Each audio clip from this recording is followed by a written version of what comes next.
Welcome to Fabulous Women Over 40, hosted by celebrity stylist Kara Allan. Join Kara as she interviews amazing women, sometimes younger and amazing men as well, in their 40s and beyond. Here's Kara with our Fabulous Woman of the Day.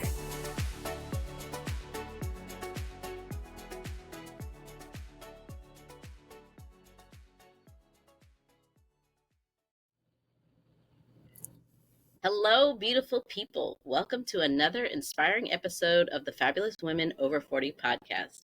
I'm your host, Kara Allan, a personal stylist and branding expert with over 22 years of experience in helping women and men create powerful presences through their appearance. This podcast is dedicated to celebrating the incredible women and sometimes men over 40 who are redefining what it means to be fabulous at any age. Today, I'm joined by the unstoppable Molly Blakeley, a bold entrepreneur, visionary innovator, and master of building one success on her own terms. From scaling multiple thriving businesses to embracing fearless reinvention, Molly is here to share her journey, hard-earned wisdom, and the secrets to creating a fabulous, purpose-driven life. Welcome, Molly. Thanks for being with me today. What a nice intro. Thank you for having me.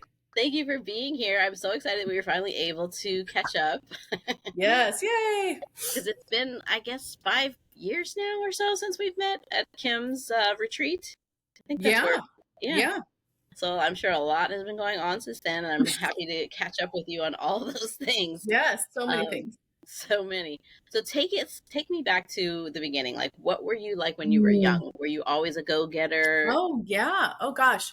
So my parents moved to Alaska back when I was just 1 year old, and they became serial entrepreneurs in a very short amount of time. My mom was the very first woman auctioneer in all Northwestern states. And then she opened up a little gift shop, and then she opened a restaurant, and then a bowling alley and a roller rink and radio stations, and everything she did, I just followed around. So like, I ran the restaurant for a while. I became a certified bowling coach. She had a bowling alley. I did radio advertising and, and voiceovers. I was a roller skating instructor. I did roller derby. Like, it didn't matter. Whatever she was doing, I was doing too. So that's kind of how I grew up, was just this entrepreneurial background of not having any fear, just go for it. So that was my whole premise for growing up.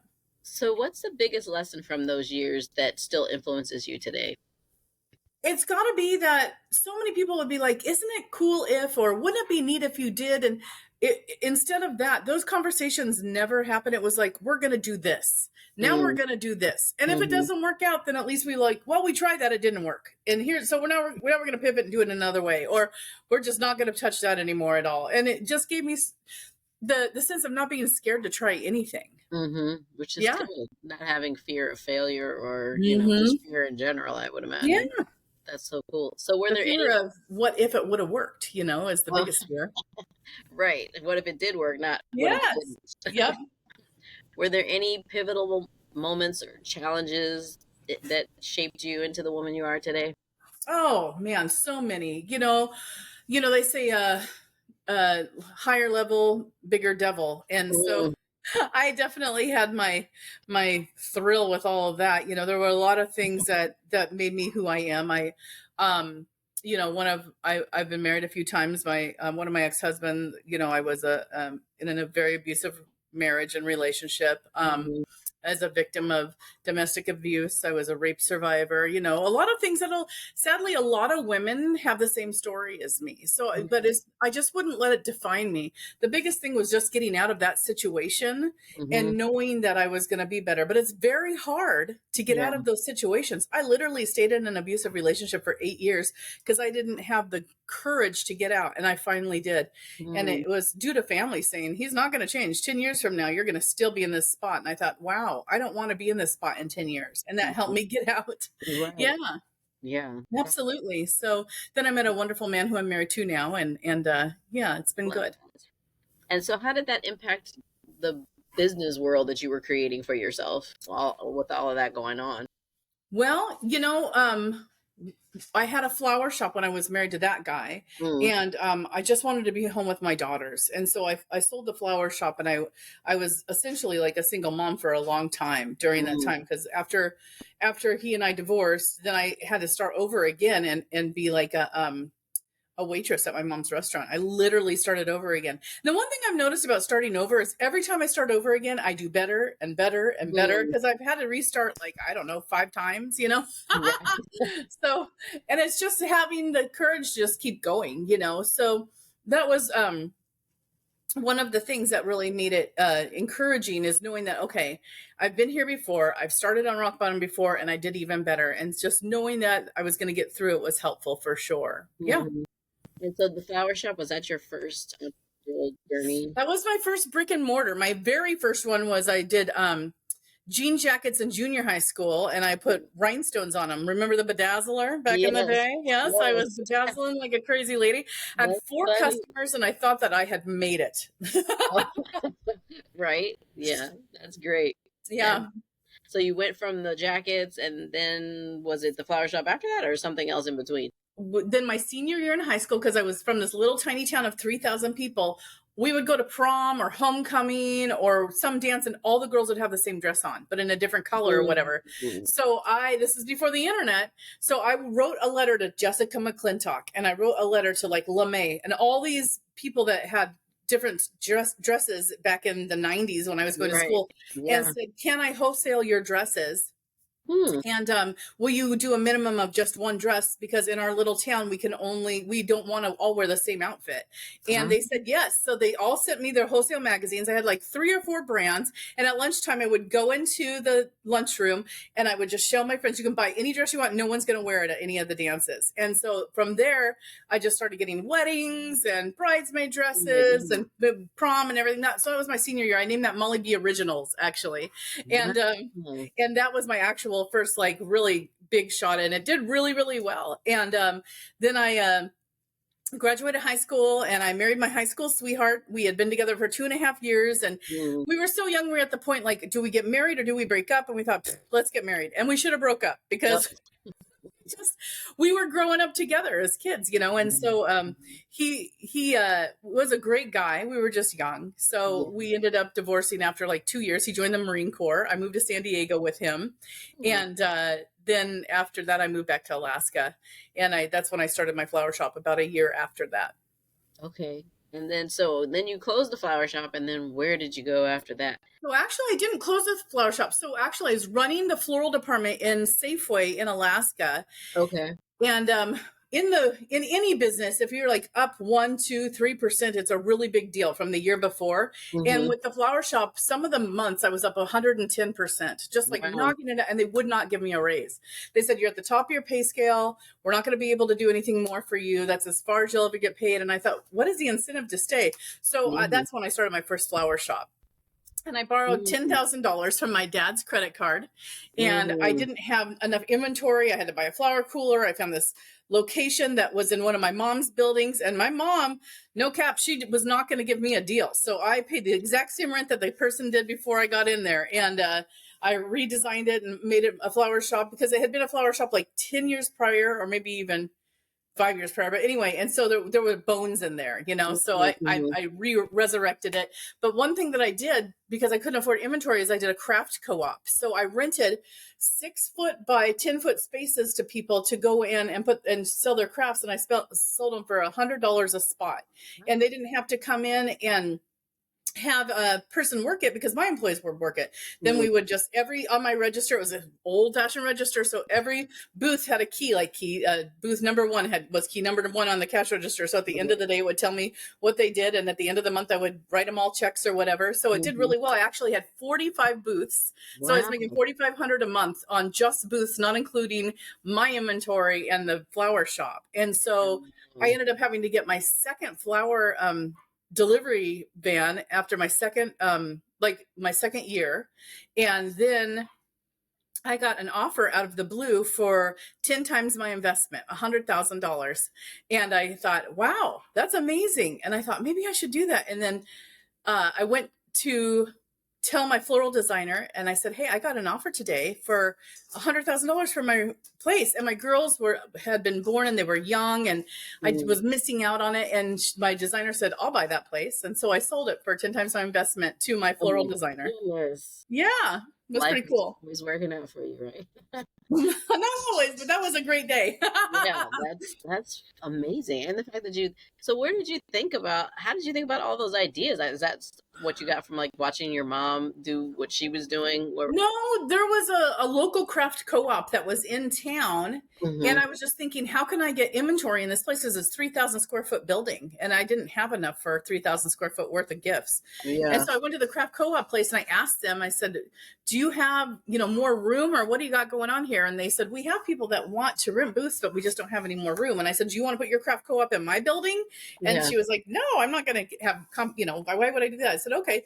So I took out an ad in the, local newspaper in the classifieds that just said make money for your crafts, and I ended up with 45 people, and I had a waiting list of 45 people who all wanted a booth. Oh my So it goodness. was pretty cool. And your floral designer, did she keep that part going after you sold it to her? No, she ended up kicking them all out and kind of taking over the whole place. Okay. She was married to a man with deep pockets, so he helped her out a little bit and filled it up with her own merchandise. Yeah. And then she ended up selling it. I don't know what for, but then it went from Molly's Flower Factory to Tammy's Flower Factory to, I think, somebody else's name's Flower Factory. It just kept passing down the right. Oh my gosh. So then after flowers, where did you go next? So from the flower place, then I really wanted to focus on being with my kids. Mm-hmm. But I really knew the market and what people were buying in this little town. And I didn't want to miss out on that benefit. So I called 3 of the people who had booths in my place and said, do you want to start like a business where each one of us works 2 days a week and we'll close on Friday or on Sundays? And I said, and so we could have all of our stuff in there and we'll share the rent, and we'll just each work 2 days a week, and then I'll be able to have all the rest of the time with my daughters. So they said yes. So we named it Sassafras, and it was a really great gift shop, and it had beautiful stuff in it. But our first month we did $56,000 in this little tiny town, that only has 3,000 people. So that was phenomenal. Yeah. But the problem was I did 45,000 of that 56,000, and the women that were my partners were not cool about that. They were very jealous, and I didn't do it on purpose, obviously, but I knew what the town wanted to buy because I had been in the market, pretty deeply with what I was doing. So I got bought out from that. I just said they were pretty mean to me. They like ganged up on me. They would have meetings without me and trying to figure out how to like quarantine me to just one area of the store so they could put more product out, thinking I was just like, I'm not playing, man. This is dumb. So they bought me out. And so I sold my portion of it. And actually it all imploded after I left, and they all fought each other, which happens, when they're nasty people. So they all fought each other. And then that one ended up doing its own thing. So then I started a little tiny place that was probably 100 square feet. And I called it the Perfect Present. And there were gift baskets hanging across everywhere in the ceiling. And then I sold candles and little gifts, and people could grab a gift basket, fill it up with what I wanted, and then I would go deliver it to whoever they wanted to. Oh, cool. And it was called the Perfect Present. And I did that for a while. And then that one I sold about 6 months into it. Someone else made me an offer. So I really turned into like a business developer without trying. So then the next thing I did was a roller rink, and I started roller derby in the state of Alaska. Wow. And it was super, super fun. And then I had a catering business and a restaurant, and it just kept going. Then my final one was 200-seat bar and restaurant, and then a 33-room lodge, an Alaskan lodge. And I owned that one for about 10 years. And I, in the midst of all that, ended up getting saved. And so it was really important to me that I didn't get people messed up in the bar for a living. And the bar was really popular. And so like my goal was for, to serve as much alcohol as possible. Cause then there's a lot of money in alcohol. Like if you buy a bottle of Grey Goose for $35 is what it was at the time, you're selling shots for $8 and $9 each. You're making like 300% profit or 500% profit on that, so there's a lot of money in the liquor business, but there's a lot of liability and there's a lot of sin. And I just didn't want to be part of that anymore. So I just really started to pray and say, like, God, what am I going to do? Like, how do I get out of this? And during that time, the business just randomly started failing. And it was so weird. And so I went through this time where I was just like really down and out. My husband ended up leaving me. My children ended up going off to another state. One moved away and one wanted to go to like a boarding school type thing. And it was just me and my son. And I thought, what in the world am I going to do? So I just sat down in the middle of the bar and I was like, God, I'm just giving this to you. I don't know what to do. I don't want it anymore. Please help me. And he said, everything that you own, or no, everything in this building you can use. You have everything here you need.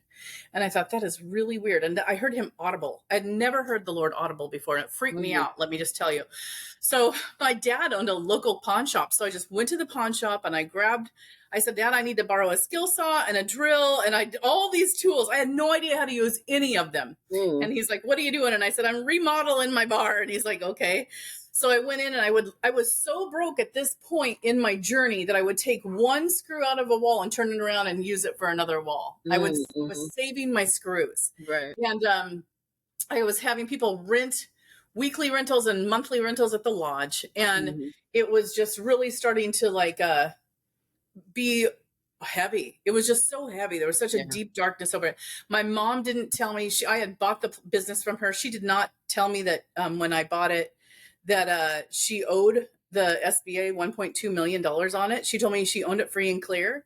And so then the liquor license people found out about it and they took my liquor license away and I didn't know. And so I was blamed for being a bad business person. The whole town was talking about me. It was bad. Oh, I was shamed. I was embarrassed.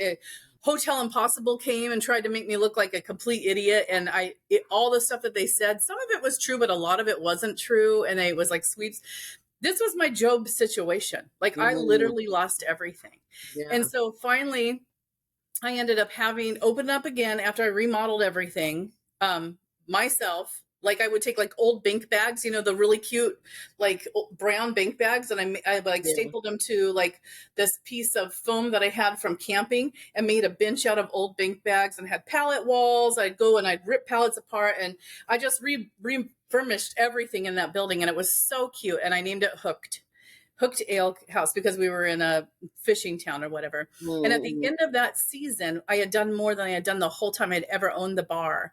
And I got an offer on the bar and restaurant and lodge. A man said, I'd like to buy it from you. And he was a really well-known doctor. So I was like, that's great. So I was like, thank you, Lord. This is amazing.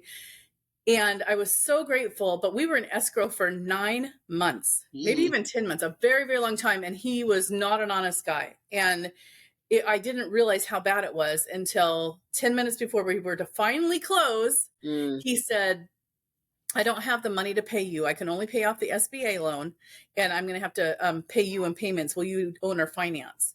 Well, for 9 months, I've been telling these people, I'm going to pay you when I get paid. I'm going to pay you when I get paid because I didn't own the point of sale system. And I didn't own some stuff, when you own it was a $2 million building. So I didn't own everything in it. I had financed some things and I was behind again.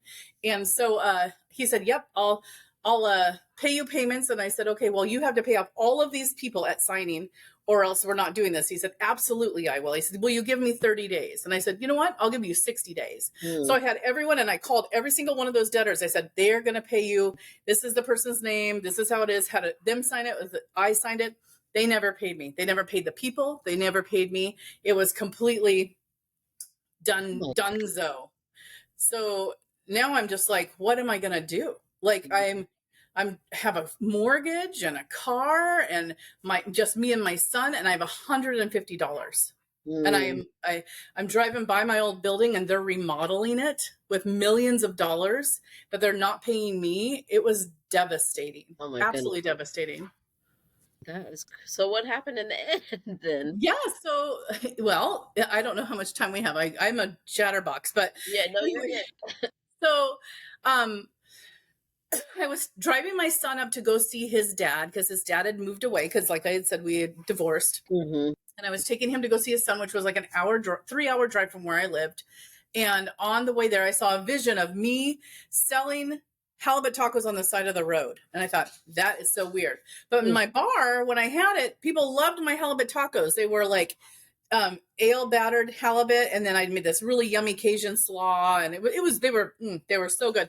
And I thought, well, that's really weird, but I don't know how I would even do that. And then on my way back, after I dropped him off, on my way back, I had the vision again. And the Lord always talks to me in visions. He always shows me visions. And I'm very good about doing whatever the vision is. Yeah. We'll say 99. Sometimes I don't. I'm like, that is weird. I'm not doing that.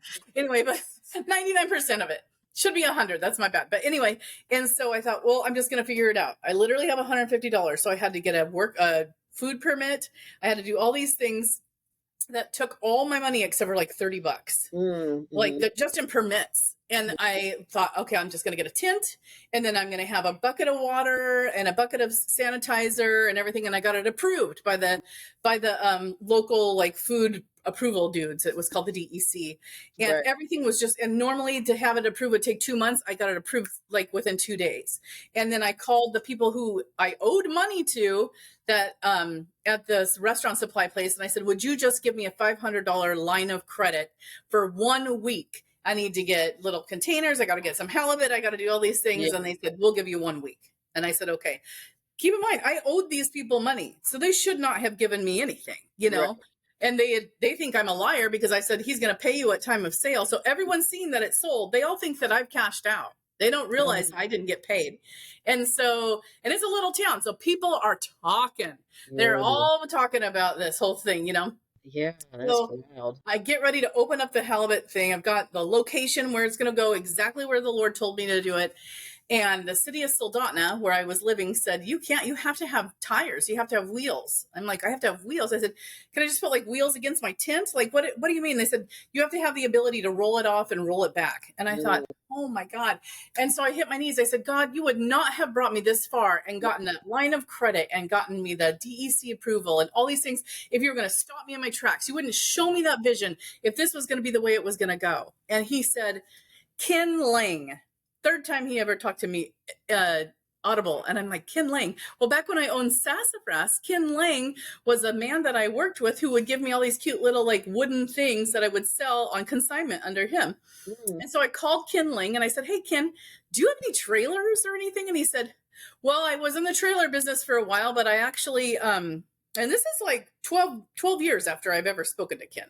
Right. And he said, but I have one left. You're welcome to come and look at it. Keep in mind, I have like $20 at this point. I have no money, but I've got faith. And so I go there and I drive up and I see the trailer, and it's not a driving one. It's like a trailer you attach to your vehicle. So my dad has a truck, and I'm thinking, okay, I can attach that. And then if it's got a back in it, I'll just open the back. I'll pull out the tent. I'll have the buckets of stuff, and I can walk back in the trailer if I need to, but I'll have a trailer and that'll work.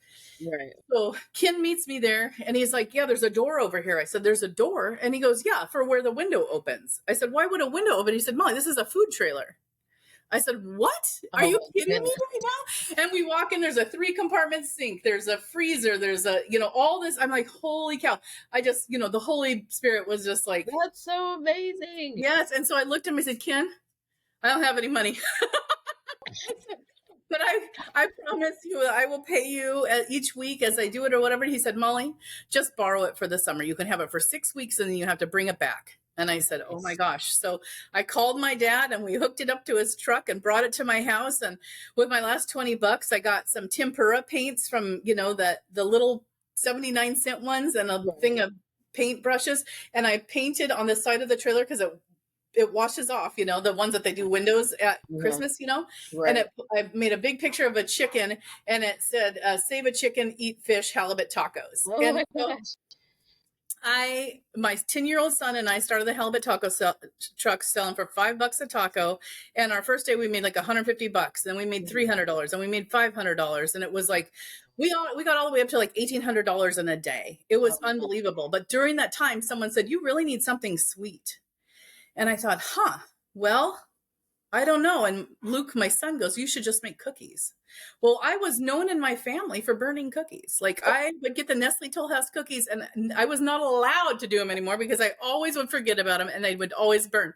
And I'm like, okay, well, I could try, So I got a bucket of pre-made cookie dough and I thought, I'm just going to make this better. So I added some shredded coconut and some macadamia nuts and some pecans. I don't know. I mixed it all up and I made them and they sold out first before the tacos or anything. People were taking a bite of a cookie and then they would come back and buy all the rest of them.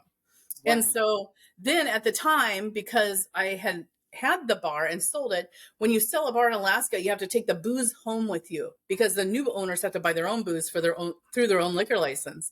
So I had a garage full of booze. So I'm at home and I'm looking at all the memes.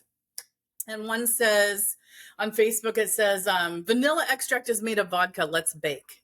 And I thought, what?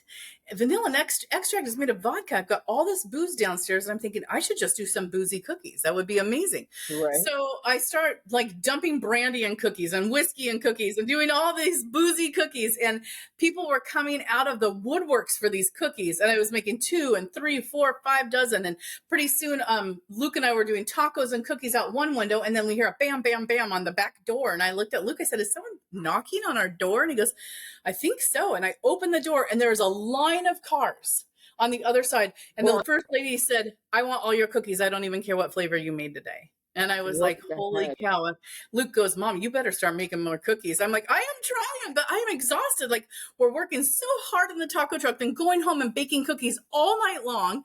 It was a lot. But I learned how to make extracts in my Instapot during that time to pull the alcohol out and make it into an extract.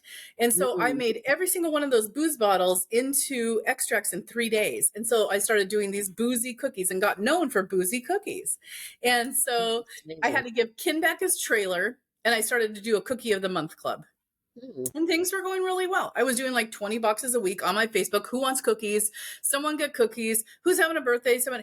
And I had friends at church now that were like, we'll take some boozy cookies, you know? And so I was like, okay, great.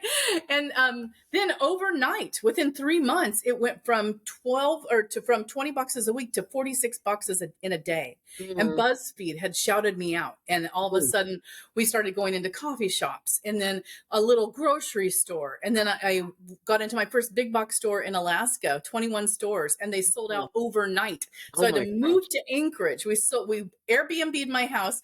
We moved to Anchorage and I got one cookie, what was it? It was a little bakery to help me. Then a second one, then a third one, then a fourth one.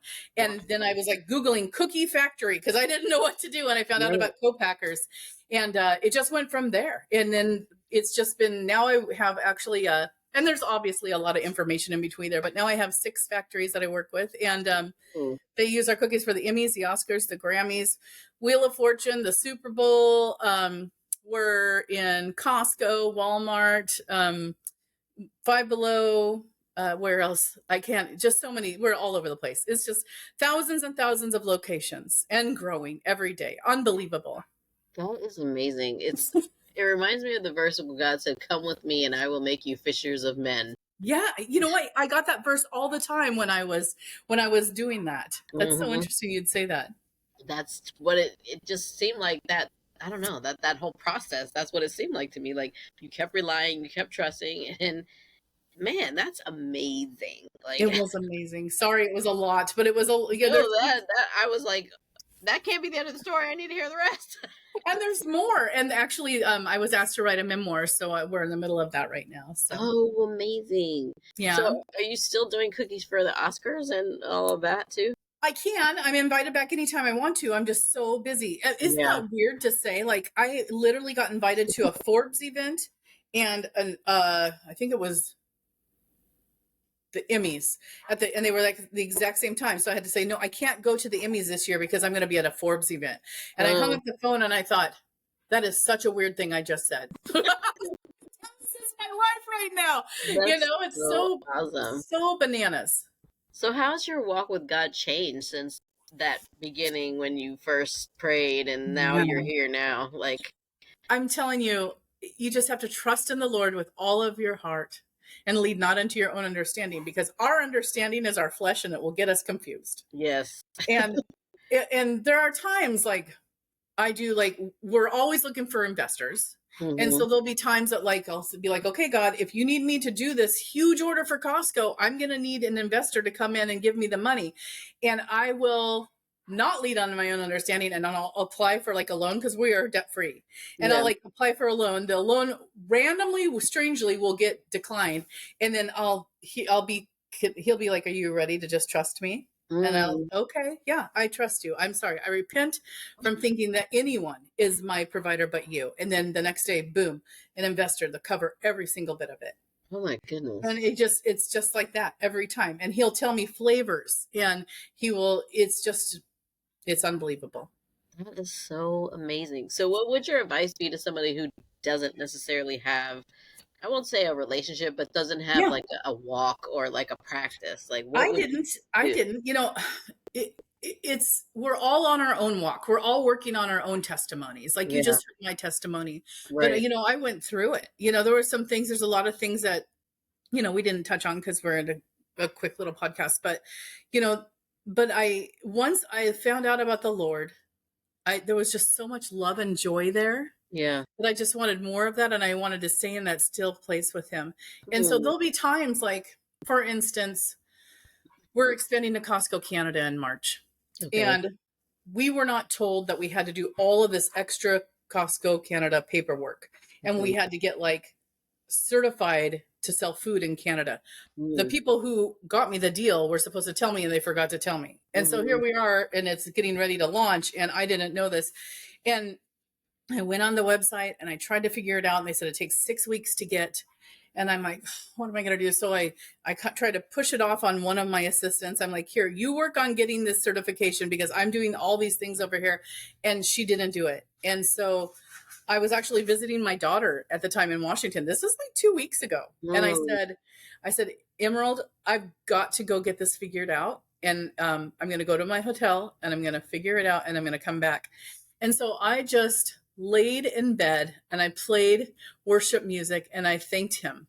Being grateful is so important. And we always have something to be grateful for. Yes. I'm grateful for my clothes. I'm grateful for the heat in my house. I'm grateful that I can wake up another day and try it again. I'm grateful that my children are, happy and healthy. There's always something to be grateful for. I'm grateful for all these things. And I just thanked him and thanked him and thanked him. And then I said, Lord, I need your help. Please tell me exactly how to get this certification and what I needed to do. And he spoke to me and said, you need to just call the 800 number. It's like, what? And it was just such a simple thing, and I'm like, okay. So I get on the website, I scroll and I find the 800 number and I call it. And this lady stays on the phone with me for 45 minutes, walking me through step by step, because some of it's in French. Oh, wow. And she has a French accent. So and step by step by step. And she said, now sometimes when you push this button, it has to go back for further approval. And she said, it'll take about 6 weeks. She said, but sometimes, very, very rarely, it'll be approved immediately. I pushed that button and it was approved immediately. And I just cried. I was like, oh my God, praise the Lord, and so, and so you have to not make moves without asking, because God's going to make it so much easier. I was stressed out for 2 weeks. All I had to do was pray. That's so stupid. I'm so mad at myself for putting myself through that. I didn't have to. That was so unnecessary. Yeah. He's like, all you had to do was ask. Yeah. He's just sitting there waiting. Oh my gosh. We just mess ourselves up so much. Goodness. Sometimes. It's so crazy. But yeah, I love that story. That's so amazing. So like, how do you define success today versus like when you had your flower shop and like all the journeys in between of everything that went on? When I think about my journey and everything, success today just looks different. It takes the same amount of energy for me to walk into Target and talk to their buyers as it would for me to be at a little booth at a craft show. Same energy, same people are people. It doesn't matter, you just have to get that out of your head. They're just people. Right. And so, I guess the successful part of it is just knowing that I'm making a difference, because my company supports 3 different ministries, mostly my church. And then beyond that, I support a couple other ones, but, and so I know that God is using me to grow his kingdom, and that blesses me. Yeah. And, our church is looking to expand. They're trying to get their own building. And my pastor's wife and I always have this joke on who's going to buy the church first, her or me, because I want to so bad. Like, I want to be able to hand them a check for $1 million and say, go build the church. Right. And so it's like a joke between us, but I'm serious. That is going to happen. Like, I want it to happen. I'm ready. So we'll see what happens. God's in control of all of it. He is, and he's always present. And all you have to do is talk to him, right? Like that's Yeah, it. it's just so silly and ignorant of us to think that we can figure things out on ourselves when he knows the exact way, the exact strategy, and the perfect way to do it. Like Yeah, we're so silly to try to do it ourselves every time, you know? yeah, And if you don't have that relationship with the Lord, like the first thing you need to do is repent. yeah, Just like, God, I repent of all my sins. I'm so sorry that, yeah. and please forgive me. I Mm-hmm. want you to come into my heart and live with me, Lord, and just be with me. I don't want you to come back and not take me with you. Like that is a real fear. When they say the Yeah, fear of God, my fear of God is that yeah. he'll come back and I will have done something like not believing in him, you know, or Right. something, you know, enough to do that. And so try to repent on a really regular daily basis. And so that is the first thing you need to do so that you're clean. Yeah, And then after you do that, repent, then pray that God, please help me. Please yeah. lead, guide, and direct me and give me your wisdom. I'll put my hands on my head and say, Lord, give me the wisdom of the Lord. Give me your discernment to Mm-hmm. know what people are saying to me, if they're full of crap or if they're true. And Right. it works. Like I do that a lot. I pray for wisdom and discernment a lot. I put my armor of God on every morning before I get out of bed. Mm-hmm. That will protect you. And Yeah. tithing is very important. A lot of people get weird, like churches just want your money. No, they won't. They don't want your money. It's God's money. Like Yeah. it's not, and it rebukes the devourer. So what that means is your 10%, which is $1 for every $10. If you Mm-hmm. give that to your church, then your money is protected. So you're not going Mm-hmm. to flow through it. You're not going to have issues because you're able to protect that money. And people don't realize that God is, and then he's going to flourish it. Yeah. So like there are times that he'll tell me things like give this much and I won't have that much to give, and I thought I must not be hearing that right. And Mm-hmm. then like within a week I'll get an investor or something and he'll say, remember I told you to give that much to that person or that ministry, Mm-hmm. and I'll say, oh, I remember that. And then boom, I'll get a huge deal with the store like Oh as man. soon as I sow that seed. Yeah. And so it's, you have to be obedient, but don't do some of the things in the Bible. All of the things are in the Bible, and Right. we're not perfect, but tithing is very important. Yeah. Asking, repenting, those are some really like very important things. Yeah. Those are the basics, right? Like those Yeah, are the but basics. sometimes people forget. They get real Yeah. comfortable. It's easy to get comfortable. And people are Yeah. like, oh, God knows my heart. Yeah, he knows your heart, but he also knows that, you know, you were cussing a lot yesterday, you know? What are you watching on TV? You Yeah. know, like what's Right. getting into your eye gates? Is that something that you Mm, would sit and watch with Jesus? no. That Yeah. is so true. Oh my Isn't it goodness. funny? That I mean, amazing, amazing. So what's next for you and for Molly's biz? What's next? So, um, right now I'm doing a memoir, which is and we just are starting it just yesterday, so it'll be a whole series that I've, because I've been to the Oscars, Emmys, and Grammys, all those things. I have been talked to by producers that would like to produce my story, Oh, so that would be really fun. And but we'll start with a book, and then I've got some publishers with interest, obviously, so that will be great. And then also a cookbook. no. Um, and that'll be really fun. I'm going to do something a little different in the cookbook that has not been done yet. Okay. I always do things that are not done yet. That's just because God puts these ideas in my head. So Yes. I do what he says. And it's the hardest part is not announcing him when he tells me, because I get real excited. I'm like, this is the best idea ever. I'm going to tell everyone, you know, and he's like, shut up. Like, just don't, like, just keep it to yourself, please. Like, you know, Right. so that's the hardest part for me. But we are launching another chain in that I can't talk about, but it'll be in September. Okay. And we're launching Costco Canada in March, and Costco Mexico we're in talks with. So Costco's been amazing right now. We love them. And I am in Walmart. We're doing a couple different things with Walmart right now, which is really exciting. And then the air fryer cookie is one of the newest things that we have going on. That was also a God thing. He woke me up in the middle of the night and said, air fryer cookies. And it has to say air fryer cookies very big on the front of the bag is what he told me. So I did that. I'll show you. Hold on. So cool. So here it is. Air fryer Oh cookies. my goodness. That's Yep. funny. And then on the back, it tells you like if you want it gooey and crunchy, the different ways you can do it. And Oh, on all of so my stuff, cool. there's always my story and a scripture. So Nice. yeah. I So that's love the next it. thing to come out. So where can people find you on the web? Like what? MollyBZ.com, because I didn't want to be Molly BS. Pretty easy to remember that. And Instagram, Molly B's Cookies, Facebook, Molly B's Cookies, everything pretty much Molly B's Cookies with a Z. Okay. And I have a couple of really just quick fun Yeah, questions. go ahead. So are you a morning person or a night owl? Yes. I am both. Well, I guess it depends on the day and what's happening, right? Yeah, that's for sure. What's your favorite fashion statement piece? I think a necklace is really important. I like blingy earrings, but honestly, a pearl necklace I think is just so classic and beautiful. That's true too. Yeah. And then one book every entrepreneur should read. That would be um Jack that wrote all the chicken soup for the soul books. He did one, The Yes. Secrets to Success. Okay. That one's amazing. It has really changed my perspective on a lot of stuff. Okay. The number one thing I could take home for that right now, just to tell you, is to take responsibility for everything. Be Yeah. accountable for everything, because it's your fault that everything happens to you, good and bad. Mm. Even if you went through something horrific, you put yourself in that position to be at that spot at that time. And you have to take some point of accountability always. Yeah. And so there are a lot of people that like to be victims, and I'm not a victim. I'm a survivor. So there's a difference. Well, you're thriving now. You're not just surviving, for sure. Yeah. That's for sure. So if someone's listening right now and they feel stuck, uninspired, or unsure about their next steps, what would you say? I would say pray.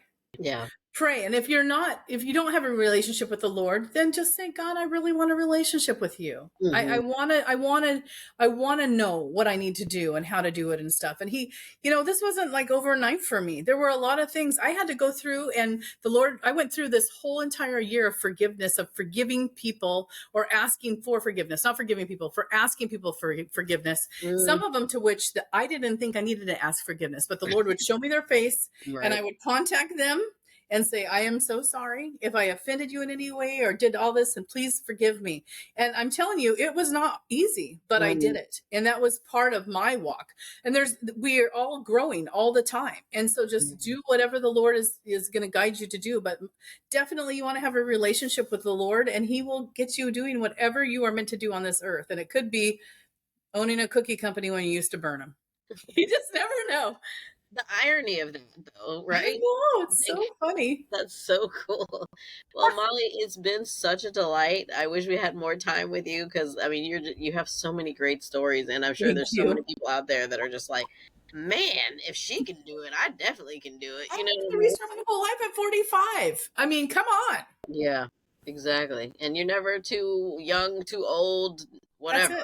Anything. You're never too anything or Stop not enough of yourself. It's just as much energy to pick up the phone and call a friend as it is to pick up the phone and call a Walmart director or whatever. Just do it. I love that. Well, thank you so much for spending this time with me, and hopefully we'll be able to catch up with you a little bit down the road when the memoir is out and the movie's out and all the fun things. Yeah, won't that be fun? That will be amazing. But thanks so much, and thank you for having me. Thank you for being here. That was just it was worth the 5 years. We'll do it again sooner than 5 years. Yes, for sure. And thank you everybody for tuning in this episode of Fabulous Women Over 40. See you next time. Bye. Ciao. Thank you for joining us today. Please subscribe so you won't miss our next conscious conversation with Kara and her fabulous guests. Follow Kara on social, on Instagram, Twitter, Pinterest, Clubhouse, @Kara Allan, and connect with her on her website at karaallan.com. Also, leave a review if you enjoyed the conversation. Thanks again, and see you next time.